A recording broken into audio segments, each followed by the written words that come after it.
কিয়ামতের দিন এমন এক দৃশ্য সামনে আসবে যার কথা শুনলেও অন্তর কেঁপে ওঠে। সেদিন মানুষের সামনে উপস্থিত করা হবে জাহান্নাম। কিন্তু জাহান্নামকে সেদিন কিভাবে নিয়ে আসা হবে জানেন?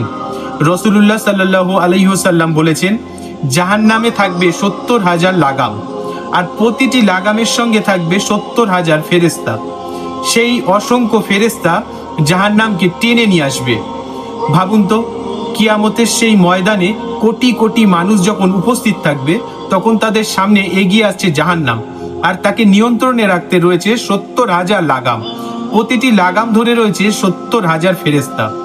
সেদিন দুনিয়ার পরিচয় থাকবে না, থাকবে না কোনো অহংকার, থাকবে না কোনো ক্ষমতার গর্ব, থাকবে শুধু কিয়ামতের সেই মহাদিন আর মানুষের সামনে উপস্থিত সেই জাহান্নাম। একটি হাদিসের এই বর্ণনায় যেন আমাদের মনে করিয়ে দেয় আখিরাতের সেই দিন কতটা ভয়ঙ্কর হতে পারে।